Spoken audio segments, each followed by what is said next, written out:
ಚುನಾವಣೆಯಲ್ಲಿ ಕೇಂದ್ರದಲ್ಲಿ ಯಾವ ಸರ್ಕಾರ ಅಧಿಕಾರಕ್ಕೆ ಬಂದರೆ ಉತ್ತಮ ಅನಿಸುತ್ತೆ ಸರ್? ಮತ್ತೆ ನರೇಂದ್ರ ಮೋದಿಯವರೇ ಬರೋದು. 410 ಸೀಟು ಗೆದ್ದು ಮತ್ತೆ ದೇಶದಲ್ಲಿ ನರೇಂದ್ರ ಮೋದಿ ಆಡಳಿತನೇ ಬರೋದು. ಏನಕ್ಕೆ ಮತ್ತೆ ನರೇಂದ್ರ ಮೋದಿ? ದೇಶದ ಅಭಿವೃದ್ಧಿ, ಸುರಕ್ಷತೆ, ಹಿಂದುತ್ವ, CAA ಇವೆಲ್ಲನೂ ಆಗಿದೆ. ಅಯೋಧ್ಯೆಯಲ್ಲಿ ರಾಮ ಮಂದಿರ ಆಗಿದೆ. ಇದೇ ಥರ ಇಡೀ ವಿಶ್ವನೇ ನೋಡೋಂಗೆ ಮಾಡಿದ್ದಾರೆ ಅವರು. ಮತ್ತೊಮ್ಮೆ ಬರೋದ್ರಾಗ ಏನು ತಪ್ಪಿಲ್ಲ, ಬಂದೇ ಬರ್ತಾರೆ ಅವರು. ಕಾಂಗ್ರೆಸ್ ಅವರು ಬಂದರೆ ಅಭಿವೃದ್ಧಿ ಕೆಲಸ ಮಾಡಲ್ಲ ಅನ್ಸುತ್ತೆ. ಕಾಂಗ್ರೆಸ್ನವ್ರು ಈಗ ಆಲ್ರೆಡಿ ಕರ್ನಾಟಕದಲ್ಲಿ ಏನು ಮಾಡ್ತಾಯಿದ್ದಾರೆ, ಜನರಿಗೆ ಎಲ್ಲ ಸುಳ್ಳು ಹೇಳಿ ಭಾಗ್ಯಲಕ್ಷ್ಮಿ ಕೊಡ್ತಾಯಿದ್ದೀವಿ, ಅದು ಕೊಡ್ತಾಯಿದ್ದೀವಿ ಅಂತ ಹೇಳ್ತಾವ್ರೆ. ಅದೇ ರೀತಿ ದೇಶದಲ್ಲಿ ಅವರು ಆಲ್ರೆಡಿ 70 ವರ್ಷದಿಂದ ಅದನ್ನೇ ಮಾಡ್ಕೊಂಬಂದಾರೆ. ಅದರಿಂದ ಕಾಂಗ್ರೆಸ್ಗೆ ಜನ ಓಟ್ ಹಾಕಲ್ಲ. ಇಲ್ಲಿ ಕೊಡ್ತಾರೋ ಗ್ಯಾರಂಟಿಗಳಂದರೆ ಬಡವ್ರಿಗೆ ಅನುಕೂಲ ಆಗ್ತಾಯಿಲ್ಲ ಅಂತ ಹೇಳ್ತಾರೆ. ಬಡವ್ರಿಗೆ ಯಾರೋ ಎಲ್ಲರಿಗೂ ಆಗ್ತಾಯಿಲ್ಲ, ಅದು ಕೆಲವೊಂದು ಜನಕ್ಕೆ ಅನುಕೂಲ ಆಗ್ತಾಯಿದೆ. ಸಿದ್ದರಾಮಯ್ಯ ಆಡಳಿತ ಅಷ್ಟೊಂದು ಚೆನ್ನಾಗಿಲ್ಲ. ಬರಗಾಲ. ಕೇಂದ್ರದಲ್ಲಿ ಅಂದರೆ ಈ ಬಾರಿನೂ ಬಿಜೆಪಿನೇ ಬರಲಿ ಅಂತ ಬಯಸ್ತಾರೆ. 100% ಬಂದೇ ಬರುತ್ತೆ. ಜನ ಬೆಂಬಲ ಈ ಬಾರಿ ಮೋದಿಯವ್ರಿಗೆ ಇರುತ್ತೆ. ಮೋದಿಗೆ ಇದೆ. ಕೇಂದ್ರದಲ್ಲೂ ಅಷ್ಟೇ, ಚಿಕ್ಕಬಳ್ಳಾಪುರ ಕ್ಷೇತ್ರದಲ್ಲೂ ಅಷ್ಟೇ ಅಲೋಕ್ ವಿಶ್ವನಾಥ್ ಅವರೇ ಬರ್ತಾರೆ. ಅಲೋಕ್ ವಿಶ್ವನಾಥ್ ಅವರಿಗೆ ಟಿಕೆಟ್ ಕೊಡ್ತಾರೆ. ಅಲೋಕ್ ವಿಶ್ವನಾಥ್ ಅವರು ಜಾತಿಸತೆ ಸಾಕ್ತಾರೆ ಚಿಕ್ಕಬಳ್ಳಾಪುರ ಕ್ಷೇತ್ರದಲ್ಲಿ. ಯಾರು? ಬಚ್ಚೇಗೌಡರು. ಕೆಲಸ ಏನಿಲ್ಲ, ಆಗ್ತಾಯಿದೆ, ಪರವಾಗಿಲ್ಲ, ಕೆಲಸ ಆಗೈತೆ. ಬಟ್ ಇವಾಗ ಅವರು ರಿಟೈರ್ಮೆಂಟ್ ತಗೊಳ್ಳೋದ್ರಿಂದ ಅಲೋಕ್ ವಿಶ್ವನಾಥ್ ಅವ್ರಿಗೆ ಗ್ಯಾರಂಟಿ ಅನ್ನೋದು ಒಂದಿದೆ. ಆಗುತ್ತೆ 100% ಅಲ್ಲಣ್ಣ. 100% 200% ಮೋದಿಯವರೇ ಅಧಿಕಾರಕ್ಕೆ ಬರೋದು. ಸಮಂತ್ರಲ್ಲ, ಇಡೀ ವರ್ಲ್ಡಲ್ಲೇ ನರೇಂದ್ರ ಮೋದಿಯವ್ರನ್ನ ಬೆಂಬಲಿಸಿದ್ದಾರೆ, ಇಲ್ಲೂ ಬೆಂಬಲಿಸಿದ್ದಾರೆ. ಇಡೀ ಇಂಡಿಯಾದಲ್ಲೇ ನರೇಂದ್ರ ಮೋದಿಯವರ ಅಲೆ ಐತೆ.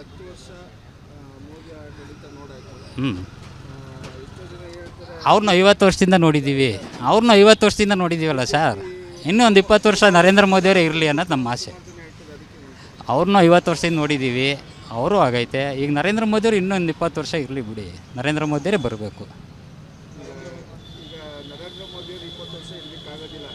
ಅದು ಸೆಕೆಂಡ್ರಿ, ಅವ್ರ ಆಡಳಿತ ಅಲ್ಲಲ್ಲ, ಕರೆಕ್ಟು. ನರೇಂದ್ರ ಮೋದಿಯವರ ಬೇರೆ ಬಂದರೆ ನರೇಂದ್ರ ಮೋದಿಯವರೇ ಎಲ್ಲ ಇದು ಮಾಡ್ತಾರೆ. ನರೇಂದ್ರ ಮೋದಿಯವ್ರು ಬಿಟ್ಟರೆ ಯಾರು ಆಗ್ಬೋದಣ್ಣ? ಯೋಗಿ ಆದಿತ್ಯನಾಥ್ ಆಗ್ಬೋದು. ನರೇಂದ್ರ ಮೋದಿಯವರ ಆಡಳಿತ ಸಮಾಧಾನ ಇದೆ ನಿಮಗೆ? 100%. 2024 MP ಎಲೆಕ್ಷನಲ್ಲಿ ಯಾವ ಪಕ್ಷ ಅಧಿಕಾರಕ್ಕೆ ಬಂದರೆ ನಿಮ್ಮ ಪ್ರಕಾರ ಉತ್ತಮ ಅನ್ಸುತ್ತೆ ಸರ್? ನೀವು ಸ್ಟೇಟಲ್ಲಿ ಕೇಳ್ತಾ ಇದ್ದೀರಾ, ಸೆಂಟ್ರಲಲ್ಲಿ ಕೇಳ್ತಾ ಇದ್ದೀರಾ? ಸೆಂಟ್ರಲ್ಲು ಸ್ಟೇಟಲ್ಲಿ ನಮಗೆ BJP ಬಂದರೆ ತುಂಬ ಅನುಕೂಲ. BJP ಏನಕ್ಕೆ ಬಯಸ್ತಾ ಇದ್ದೀವಿ ಅಂದರೆ, ಅಭಿವೃದ್ಧಿ ಕೆಲಸಗಳು ತುಂಬ ಕೆಲಸ ಮಾಡಿದ್ದಾರೆ. ಏನು 70 ವರ್ಷದಿಂದ ಏನು ಮಾಡೋಕ್ಕಾಗದಿರೋ ಕೆಲಸ 10 ವರ್ಷದಲ್ಲಿ ಕೆಲಸ ಮುಗಿಸ್ಕೊಟ್ಟವ್ರೆ. ಜನಗಳಿಗೆ ಬಂದ್ಬಿಟ್ಟು ಟೆಕ್ನಾಲಜಿ ಏನು ಅನ್ನೋದು ಗೊತ್ತಾಗಿದೆ. ಇವತ್ತು ಫಿಂಗರ್ ಟಿಪ್ಸಲ್ಲಿ ಎಲ್ಲ ಒಂದು ವಿಷಯ ಸಿಗ್ತಾಯಿದೆ. ಹಂಗಾಗಿ BJP ಬಂದರೆ ತುಂಬ ಅನುಕೂಲ ಅಂತ ನಮ್ಮ ಅನಿಸಿಕೆ. ಅಭಿವೃದ್ಧಿ ಕೆಲಸದಲ್ಲಿ ಬಂದ್ಬಿಟ್ಟು ಈಗ ನಾವು ಹೊರಗಡೆ ದೇಶದಲ್ಲಿ ಹೋದರೆ ನಮ್ಮನ್ನು ಇಂಡಿಯನ್ಸ್ ಅಂದರೆ ಯಾವ ಬಾರಲ್ಲಾಗಲಿ ಫುಟ್ಬಾಲಾಗಲಿ ಸೇರಿಸ್ತಾರಲ್ಲ. ಈ ಒಂದು ದಿನ ಬಂದ್ಬಿಟ್ಟು ರೆಡ್ ಕಾರ್ಪೆಟ್ ಹಾಕ್ಬಿಟ್ಟು ಒಂದು ಒಳ್ಳೆ ಸ್ಥಾನಮಾನ ಸಿಕ್ಕಿದೆ. ಇಂಡಿಯನ್ಸ್ ಅಂದರೆ ಒಳ್ಳೆ ಸ್ಥಾನಮಾನ ಇದೆ, ಭಾರತೀಯರಂದರೆ ಒಳ್ಳೆ ಗೌರವ ಸಿಗುತ್ತೆ. ಈಗ ಅದಕ್ಕೋಸ್ಕರ ಎಲ್ಲ ಕಡೆ BJP ಬಂದ್ರೇ ಇನ್ನೂ ಅನುಕೂಲ ಅಂತ ನಮ್ಮ ಮನಸ್ಸಿಗೆ. ಮೋದಿಯವ್ರಿಗೆ ಬಿಡ್ತಾರೆ, ಅದರಲ್ಲಿ 100ರಲ್ಲಿ ಡೌಟೇ ಇಲ್ಲ.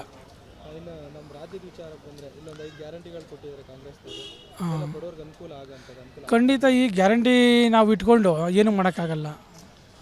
ಯಾಕೆಂದರೆ ಒಂದ್ರಲ್ಲಿ ಕೊಟ್ಟು ಇನ್ನೊಂದ್ರಲ್ಲಿ ಎಳ್ಕೊಂಡ್ರು. ಕರೆಂಟ್ ಬಿಲ್ಲು ಫ್ರೀ ಅಂತ ಕೊಟ್ಟು ಯೂನಿಟ್ ಜಾಸ್ತಿ ಮಾಡಿ ಇಟ್ಟವ್ರೆ. ಹಂಗಾಗಿ ಏನು ಅನುಕೂಲ ಆಗಿದೆ? ಯಾವುದೂ ಅನುಕೂಲ ಆಗಿಲ್ಲ.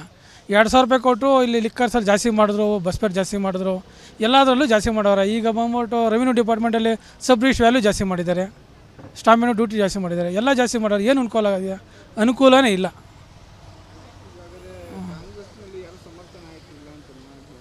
ಸರ್ ಹೌದು, ಅವ್ರವ್ರ ಪಕ್ಷಕ್ಕೆ ಬಿಟ್ಟಿರ್ತಕ್ಕಂಥ ವಿಚಾರ ಅದು. ನಮ್ಮ ಅಭಿಪ್ರಾಯ ಏನಿದೆ ಮಾಡ್ಬಿಟ್ಟು ಒಳ್ಳೆ ಲೀಡರ್ಶಿಪ್ ಇಲ್ಲ ಅನ್ನೋದು ನಮಗೂ ಒಂದು ಅನುಕೂಲ ಇದೆ. ಅದು ಬಿಟ್ಟರೆ ಇನ್ನೇನು ನಾವು ಹೇಳೋಕ್ಕೆ ಇಷ್ಟಪಡಲ್ಲ. ಅನುಭವ ಸಾಲದು ಅನ್ನೋದು ಅವ್ರವ್ರ ಇಚ್ಛೆಗೆ ತಕ್ಕಂಥ ವಿಚಾರ. ನಾವು ಅದನ್ನು ಹೇಳೋಕ್ಕಾಗಲ್ಲ. ಮೋದಿಯವರೇ ಸಮರ್ಥ ನಾಯಕರು ಅಂತ ನಾವು ತೀರ್ಮಾನ ಮಾಡಿದ್ದೀವಿ. ಲೋಕಸಭಾ ಚುನಾವಣೆ ಬರ್ತಿದೆಯಲ್ಲ, ಕೇಂದ್ರದಲ್ಲಿ ಯಾವ ಪಕ್ಷ ಅಧಿಕಾರಕ್ಕೆ ಬಂದರೆ ನಿಮ್ಮ ಪ್ರಕಾರ ಉತ್ತಮ? ಕಾಂಗ್ರೆಸ್ ಬಂದರೆ ಬೆಟರ್ ಬಸ್ಸು. ಕಾಂಗ್ರೆಸ್ ಅಂದರೆ ಈಗ ಮನಮೋಹನ್ ಸಿಂಗ್ ಇದ್ದಂಥ ಕಾಲದಲ್ಲೆಲ್ಲ ಒಳ್ಳೆ GDP ಅವೆಲ್ಲ ಒಳ್ಳೆ ಇದಿತ್ತು. ಈಗ ಮೋದಿ ಬಂದಮೇಲೆ GDP ಎಲ್ಲ ಕಮ್ಮಿ ಆಗದೆ. ಅದ್ರ ಜೊತೆಗೆ ಈಗ GSTಗಳು ಇವೆಲ್ಲ ಮಾಡೋ ನಾವೆಲ್ಲ ನಾವೇ ಕಟ್ಟಬೇಕು. ಈಗ ನಾವು ದುಡ್ದು ಕಟ್ಟಬೇಕಂಥದ್ದೇನಿದೆ. ಈಗ ದೊಡ್ಡವ್ರದ್ದೆಲ್ಲ ಸಾಲ ಮನ್ನಾ ಮಾಡ್ತಾರೆ. ಬಡಬಗ್ರದ್ದು ಏನು ಮಾಡ್ತಾವ್ರೆ? ಏನಾದ್ರು ಮಾಡಿದಾರ ಹೋಗಲಿ? ಸಾಲ ಮನ್ನಾ ಮಾಡಿದಾರಾ? ಇಲ್ಲ ಏನಾರ ನಮಗೆ ಬಡವ್ರಿಗಂತ ಒಂದು ಯಾವ್ದಾನ ಸ್ಕೀಮ್ ಮಾಡಿದಾರಾ? ಇಲ್ಲ ಏನಾರ ಲೋನ್ಗಳು ಕೊಡ್ತಾ ಇದ್ದಾರಾ? ಏನು ಮಾಡ್ತಿದ್ದಾರೆ central government? Central government BJP ಸರ್ಕಾರ ಏನು ಮಾಡ್ತಿದೆ? ಅದೇ ಕಾಂಗ್ರೆಸ್ ಸರ್ಕಾರ ಇದ್ದರೆ ಬಡ ಜನಗಳಿಗೆ ಸ್ವಲ್ಪ ಅನುಕೂಲ ಆಗುತ್ತೆ ಅಂತ ನಮ್ಮ ಒಪಿನಿಯನ್. ಅದ್ರ ಚೇಂಜಸ್ ಆದರೆ ಬೆಟರ್. ಈಗ ಇವರು 10 ವರ್ಷದಿಂದ ಅವರೇ, ಈಗೇನು ನಮ್ಮ ಪ್ರಕಾರ ಇವ್ರೇನು ಚೇಂಜಸ್ ಮಾಡಲಿಲ್ಲ.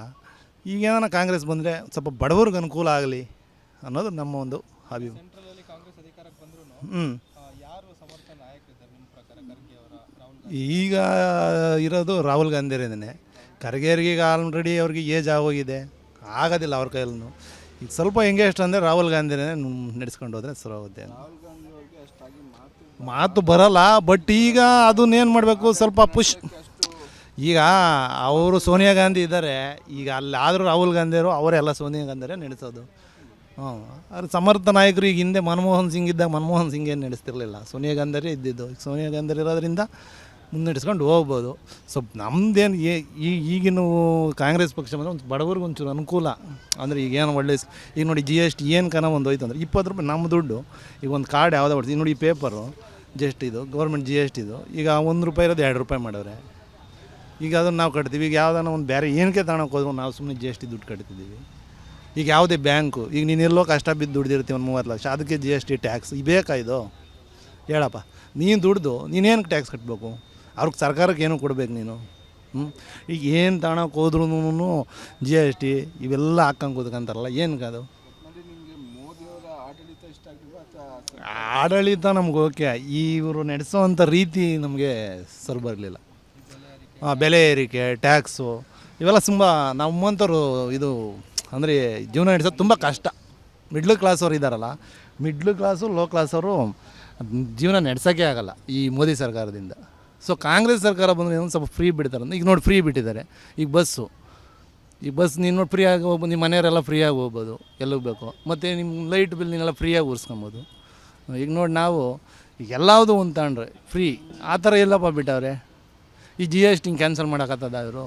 ಈ ಟ್ಯಾಕ್ಸ್ನ ಕ್ಯಾನ್ಸಲ್ ಮಾಡೋಕ್ಕತ್ತದ BJP ಸೆಂಟ್ರ್? ಮಾಡಲಿ, ಈಗ ಮಾಡಿದ್ರೆ ಒಳ್ಳೇದಲ್ವಾ? ಈಗ ಈಗ ಈಗ ನೀವು ಜನರಲ್ಲಾಗಿ ಈಗ ನಿಮ್ಮ ಮನೆಯವ್ರು ಬಸ್ ಚಾರ್ಜು ಇಲ್ಲಿಂದ ಮೆಜೆಸ್ಟಿಕ್ ಹೋದರೆ ಎಷ್ಟಪ್ಪ ಕಾಸು ಉಳಿತದೆ?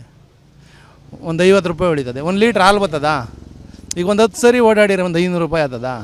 ಏನು ಕಾನ ಒಂದು ತಿಂಗಳು ರೇಷನ್ ಆಗ್ತದ? ಹಂಗೇನು ಬಡವ್ರಿಗೆ ಅನುಕೂಲ ಆಗ್ತಿದೆ. ಈಗ BJP ಸರ್ಕಾರ 10 ವರ್ಷ ಆಡಳಿತ ನಡೆಸಿ ಕೆಲಸ ಮಾಡಿಲ್ಲ ಅಂತ ಆಡಳಿತ ಮಾಡಿದ್ದಾರೆ, ಬಟ್ ಬಡವ್ರಿಗೆ ಅನುಕೂಲ ಆಗೋಂಥದ್ದು ಏನು ಮಾಡಿಲ್ಲ.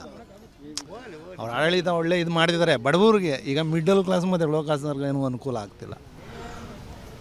ಓಕೆ, ಕಾಂಗ್ರೆಸ್ ಅಧಿಕಾರಕ್ಕೆ ಬರಲಿ ಅಂತ ನಮ್ಮ ಒಂದು ಸ್ವಾದಿಷ್ಟತೆಯ ಸ್ವಾದ, ತಾಜಾತನದ ಆಹ್ಲಾದ, ಉತ್ತಮ ಆರೋಗ್ಯ ಮತ್ತು ಹೆಚ್ಚಿನ ರೋಗ ನಿರೋಧಕ ಶಕ್ತಿಯ ವೃದ್ಧಿಗೆ ಈಗ ನಿಮಗೆ ಸಿಗುತ್ತಿದೆ ಉತ್ತಮ ಗುಣಮಟ್ಟದ ಪೌಷ್ಟಿಕಾಂಶ.